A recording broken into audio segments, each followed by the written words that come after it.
Buenas, les habla el profe Gabriel.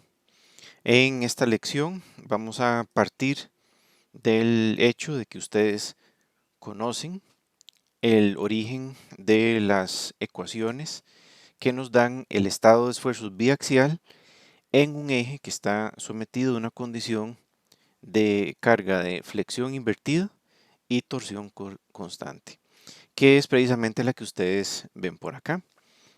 Entonces, el razonamiento asociado a esa condición nos lleva a que en la superficie del eje, en una cierta sección de ese eje que la carga se conoce, es un momento flector M y un torque T.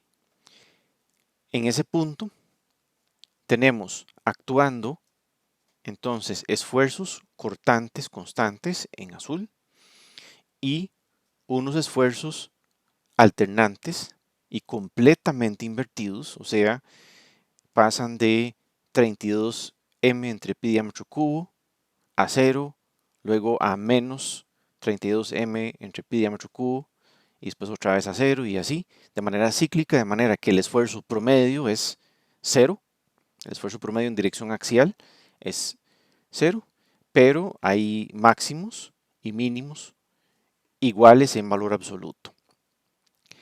Eso es lo que nos está diciendo este diagrama, esa condición de esfuerzos biaxial que tenemos ahí y que en dirección vertical, evidentemente, no hay esfuerzo en este caso. Entonces, hay varias maneras de combinar estos dos esfuerzos. No se puede nada más introducir los dos esfuerzos en, por ejemplo, el círculo de Moore o no se pueden introducir en la ecuación de von Mises porque uno es constante en el tiempo y el otro no. Entonces necesitamos algún criterio de combinación que considere ese aspecto, el aspecto de que uno de ellos varía en el tiempo y el otro no. Nosotros en esta lección vamos a ver dos aproximaciones. Una es la de Soderbergh, que nos da información valiosa en cuanto a la dirección preferente de crecimiento de grietas. Y el otro es el enfoque de von Mises, que es más práctico, es más universal, pero no nos da información extra como ocurre en el caso del de Soderbergh. Entonces empecemos por ese, que resulta en lo siguiente. La suposición inicial es que no se sabe cuál va a ser el plano de corte crítico, o sea, los esfuerzos que están presentes ahí, esa combinación de esfuerzos cortantes y axiales, una variante en el tiempo, otra no, esa va a llevar a que en alguna dirección del plano se van a propagar preferentemente las grietas. No se sabe cuál, pero se supone que habrá una crítica y eso tiene sentido intuitivo. El asunto es, bueno, ¿cómo lo encontramos? Una cosa es suponer que existe, lo cual, de nuevo, tiene sentido intuitivo, y otra es, bueno, cómo llegarle.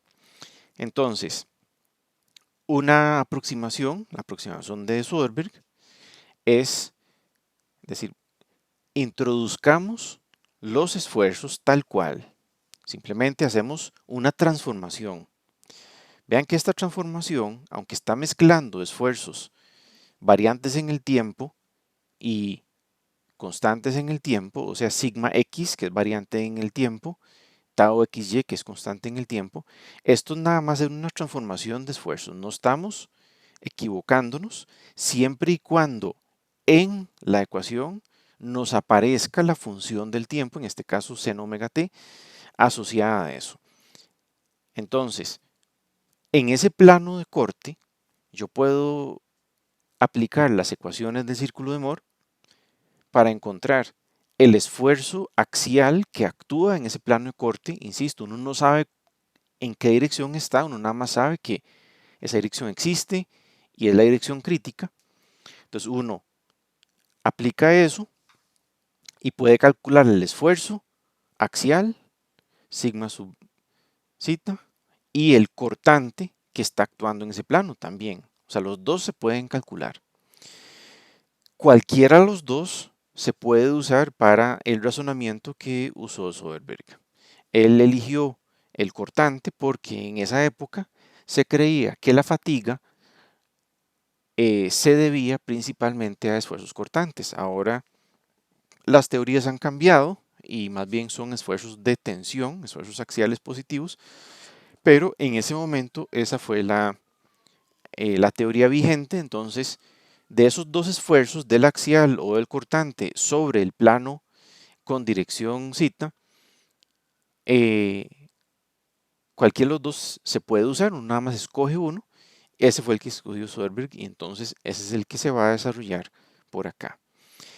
Entonces, si se sustituyen los esfuerzos con todo y la función del tiempo, lo que queda es esa expresión que ustedes ven ahí. Acomodada un poquito más bonito, pues esa es la forma que ella trae. Entonces vean que ese tau sub zeta tiene una componente función del tiempo completamente invertida, o sea, 16 momento entre pi diámetro cubo por seno de 2 zeta, y una componente media, una constante, 16 torque entre pi diámetro cubo por coseno de 2 zeta. O sea, claramente ahí nos está diciendo, vea, tengo un esfuerzo, tiene una componente media y una componente alternante. Esa componente alternante es completamente invertida. ¿Cómo sé eso? Me lo está identificando esa función seno, que oscila entre más y menos 1, como ustedes bien saben. Esos dos esfuerzos, esas dos componentes del esfuerzo, nosotros las podríamos comparar con datos experimentales o podríamos compararlos con una línea de falla y aplicarle un criterio de falla. Y de hecho, eso es lo que se podría hacer directamente si nosotros conociéramos cuánto vale ese zeta. Recuerden que zeta es el ángulo del corte, pero zeta no se conoce. Entonces, básicamente, sabemos que ese zeta va a variar entre 0 y 45. Ya a 45 grados es como que la partícula hubiera rotado lo suficiente como para que simplemente ya sea una condición de esfuerzos principales o una condición equivalente a rotar la partícula por completo, entonces no se ganaría ni se perdería nada. Entonces tiene sentido que ese zeta sea entre 0 y 45 grados. El asunto es que ese ámbito no me da su valor. Sabemos que va a ser positivo, sabemos que va a ser menos de 45 grados, pero no nos va a dar su valor. Entonces, ¿qué es lo que sucede? Si uno a una condición de esfuerzos conocido, un esfuerzo medio más o menos un alternante, uno lo introduce en un diagrama de falla o un diagrama de máximo esfuerzo de fatiga versus máximo esfuerzo de tensión, ya sea rotura o fluencia, básicamente estaría colocándolo en un punto que si está debajo del área de la curva de falla, en este caso esa línea que ustedes ven ahí en esa gráfica, entonces no falla. Si está por encima, sí falla. Pero zeta no se sabe. Entonces, básicamente cualquier valor de zeta es potencialmente una solución. Entonces, si graficamos todos los grupos 16 momento seno 2 zeta entre pi diámetro cubo en la coordenada x contra los grupos correspondientes para el mismo valor de zeta, 16 torque por coseno zeta entre pi diámetro cubo, esos grupos, o sea, todo ese montón de ordenadas, se generaría una gráfica como la que ustedes ven ahí, esa curva, que en realidad es un cuarto de elipse. Eso lo pudieron haber visto viendo que la ecuación de tau sub zeta básicamente es un radio mayor multiplicado por seno de un parámetro más radio menor multiplicado por coseno de otro parámetro. O sea, esa es la ecuación paramétrica de una elipse. Entonces, esa curvatura se explica y además ya le podemos dar nombre a esa curvatura. Es la que corresponde a una elipse centrada en el origen. Como todos los puntos, como todos los pares ordenados son el comportamiento de la misma partícula, pero con el plano de corte aplicado en un zeta diferente, en realidad lo que vale acá es el peor caso. Y el peor caso es en el que estamos lo más cerca posible de la línea de falla. Entonces, si por ejemplo graficamos eso con los datos conocidos de la línea de falla de Soderbergh, que es la que une resistencia a la fatiga en cortante SSE con resistencia a la afluencia en cortante SSY, ese punto, el que está, digamos, de ese cuarto de elipse, el que está más cerca de la línea de falla, ese punto lo podemos averiguar.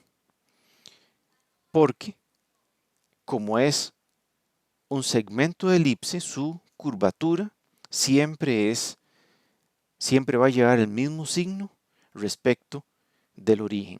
O sea, es cóncava siempre hacia el origen. Entonces, para averiguar ese punto de la elipse que está lo más cercano posible a esa línea de falla, o sea, mínimo factor de seguridad, entonces se puede simplemente comparando la derivada de la elipse en ese punto con la derivada de esa línea, que es constante, la pendiente de la línea, se puede averiguar el valor de zeta correspondiente a ese punto, que podríamos verlo como decir ese punto de tangencia, pero en realidad es simplemente el punto más cercano a la línea. Esa derivada es la que necesitamos. Entonces, la pendiente de la línea de falla es delta y entre delta x. Delta y es menos resistencia a la fatiga. Delta x es resistencia a la afluencia. Esa es la línea de falla. Esa pendiente es constante. Y la elipse, lo que necesitamos es la derivada del eje vertical respecto del eje horizontal. El eje vertical son los esfuerzos alternantes. El eje horizontal son los esfuerzos medios. El asunto es que la ecuación no la tenemos como función de los esfuerzos alternantes como función de los constantes o los medios, sino la ecuación, como ustedes la pueden ver acá, la ecuación de tau sub zeta, la ecuación la tenemos como función de zeta. Entonces, como esas derivadas son las calculables, pues aplicamos ahí esa regla de cálculo que es de tau sub zeta alternante de tau sub zeta medio es igual a esa otra correlación de tau sub zeta alternante de zeta entre de tau sub zeta medio de zeta. Entonces, tau sub zeta A, eso es la parte alternante, o sea, 16 momento entre pi diámetro cubo por seno de 2 zeta. Eso es la componente alternante. Y 16 torque entre pi diámetro cubo por coseno de 2 zeta, esa es la componente constante. Entonces, las dos son derivables respecto de zeta y se pueden evaluar para zeta igual a zeta crítico. Esas dos se pueden obtener derivando la ecuación anterior, o mejor dicho, los diferentes términos, el término alternante y el término constante de la ecuación.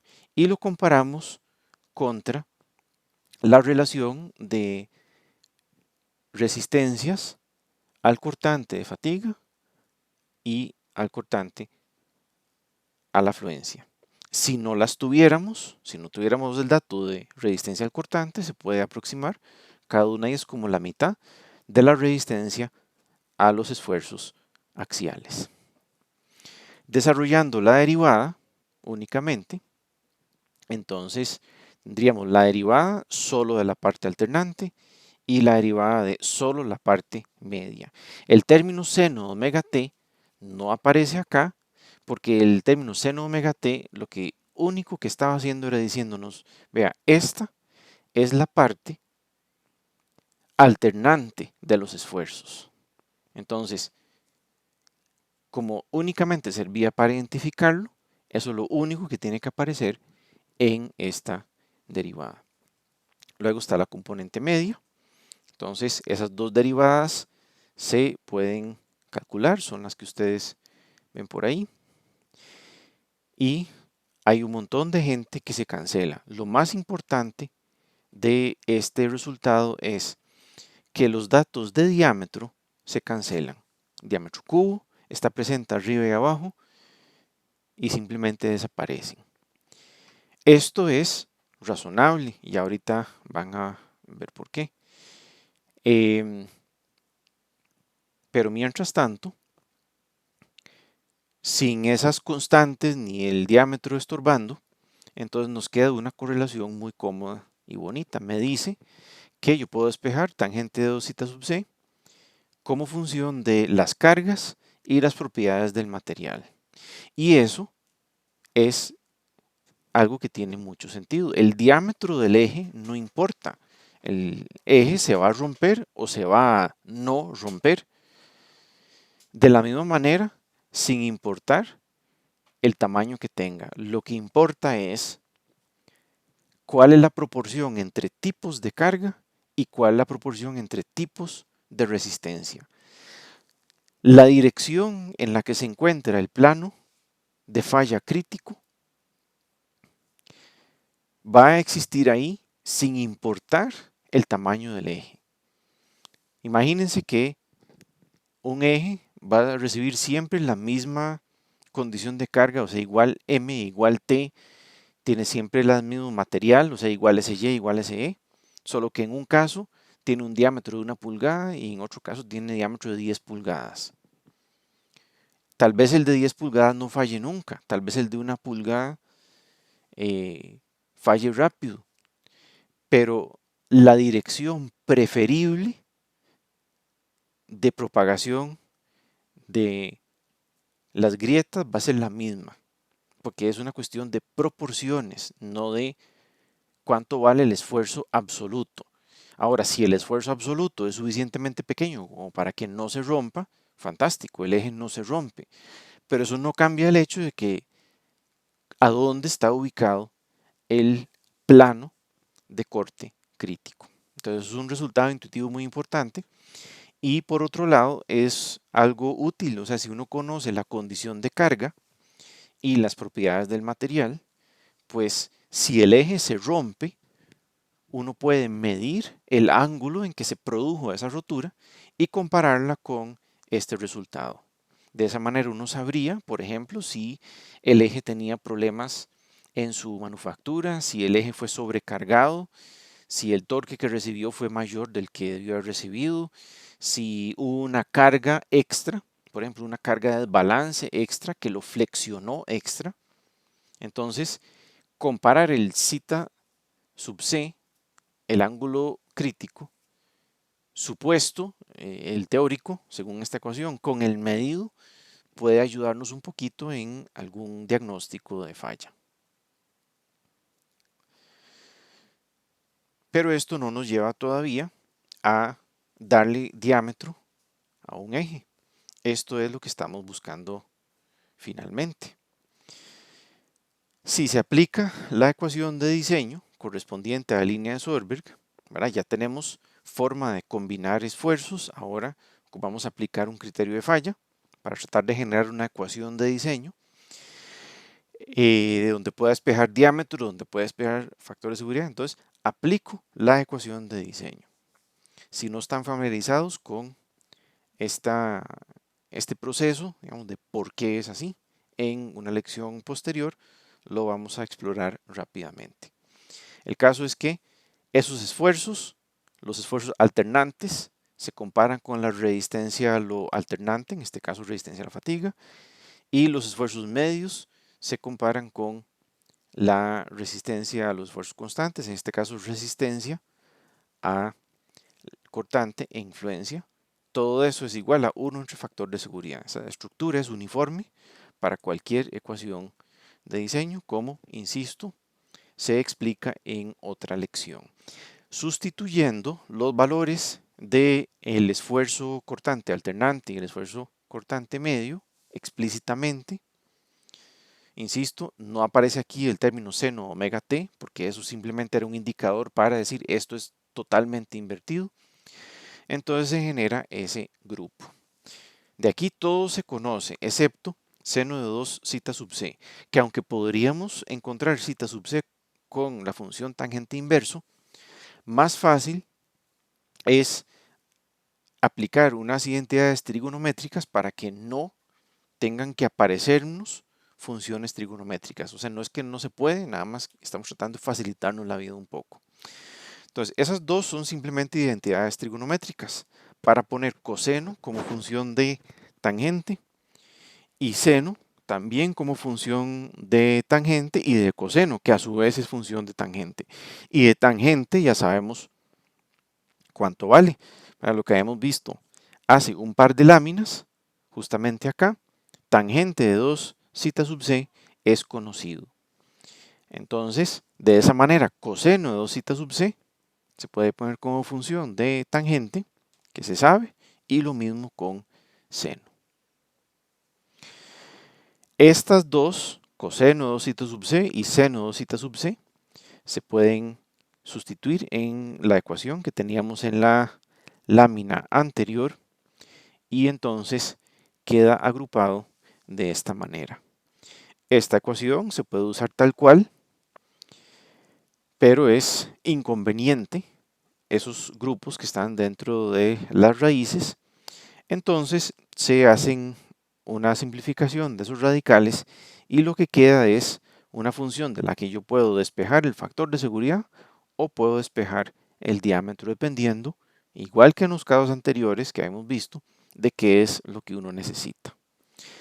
Vean que esta ecuación está asumiendo que estamos en el caso de flexión invertida y torsión constante.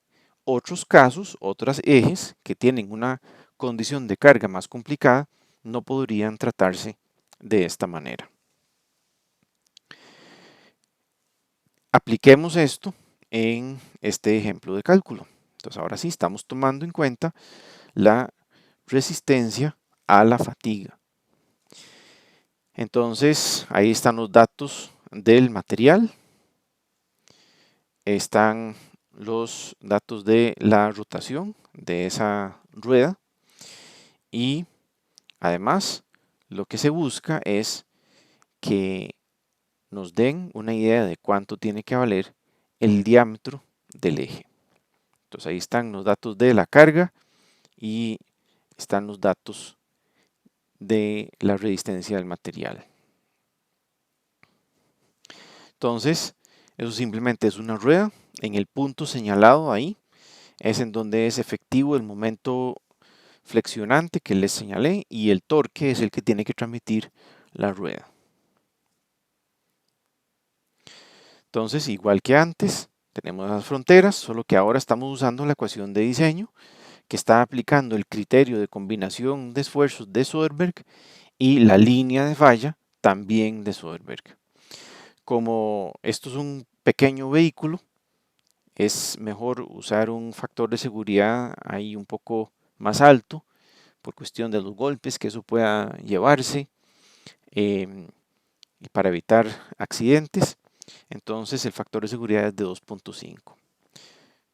Sustituyendo y sacando la raíz cúbica para que nos quede explícito el diámetro, resulta en que necesitamos más o menos 28.5 milímetros de diámetro, lo cual es razonable para ese tamaño de rueda.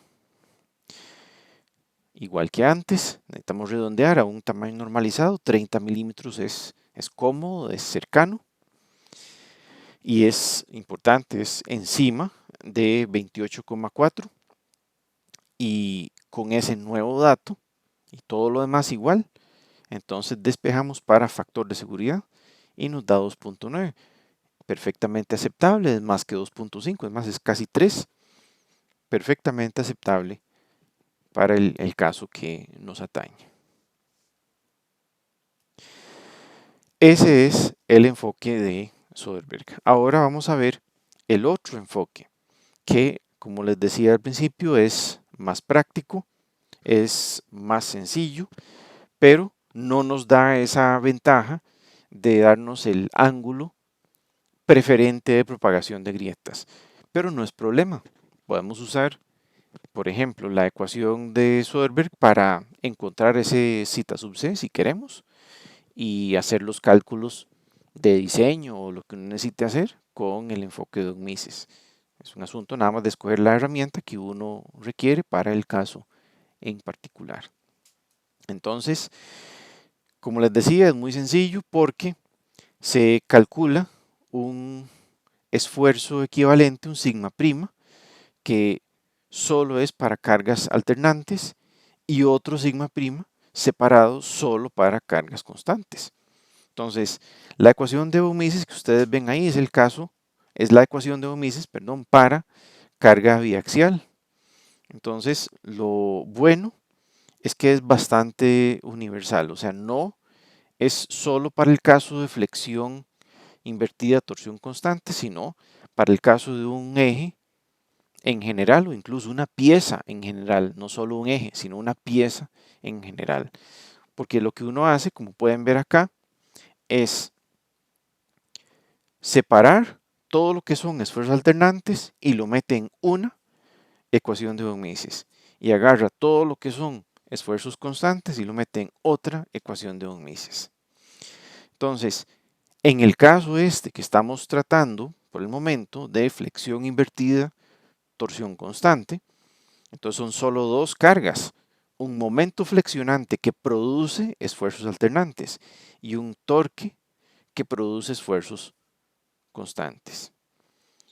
Entonces, bajo ese esquema, nuestro sigma A prima, o sea, el esfuerzo alternante de von Mises sería 32 momento entre pi diámetro cubo y el esfuerzo medio de von Mises sería raíz de 3 por 16 torque entre pi diámetro cubo. Esto es como la combinación de esfuerzos. Igual tenemos que aplicar un criterio de falla. O sea, una cosa es combinar los esfuerzos, otra cosa es el criterio de falla. En el caso de Soderbergh, una cosa era aplicar el criterio de combinación de esfuerzos y después de eso aplicamos una línea de falla. En ese caso también la de Soderbergh.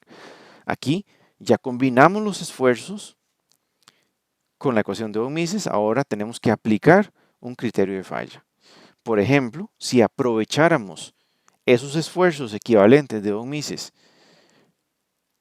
con la ecuación de diseño del criterio de falla de la línea Goodman, entonces lo que resulta es esta ecuación que ustedes ven ahí. Sustituyen sigma A' y sigma M' según se calcularon en la lámina anterior y se sustituyen en esa ecuación de diseño. Vean que la estructura es siempre la misma. Esfuerzo alternante sobre resistencia a lo alternante, más esfuerzo medio sobre resistencia a los esfuerzos medios igual a 1 entre factor de seguridad. Entonces, insisto, sustituyendo los valores de sigma A' y sigma M' de la lámina anterior, entonces nos resulta esta ecuación de la que puedo despejar explícitamente el diámetro o el factor de seguridad. Su uso, como pueden ver, es el mismo que se ha aplicado en los pasados dos ejemplos. Lo único importante que hay que tener en cuenta es, bueno, que ese momento flector tiene que ser uno que produce esfuerzos alternantes y que el torque tiene que ser uno que produzca esfuerzos constantes, porque ese no siempre es el caso. Este es el caso general, este es el peor caso. En términos absolutos, el peor caso es ese, cuando tenemos un momento flector que produce esfuerzo axial constante, otro momento flector que nos produce esfuerzo axial alternante. Tenemos un torque que produce un esfuerzo cortante constante y otro torque que produce un esfuerzo cortante alternante. Esos dos, el torque sub A y el momento sub A, son unos que producen un esfuerzo totalmente invertido. En cambio, tau sub m y m sub m, t sub m, perdón, y m sub m, o sea, el torque sub m y el momento flector sub m, esos dos son los que producen en A un esfuerzo constante. Hasta el momento, digamos, los casos que hemos visto hasta ahora, era únicamente el caso en donde existían T sub m y m sub a, o sea, torsión constante, flexión invertida. Y ahora estamos agregando otros dos. Estamos agregando un torque invertido y una flexión constante.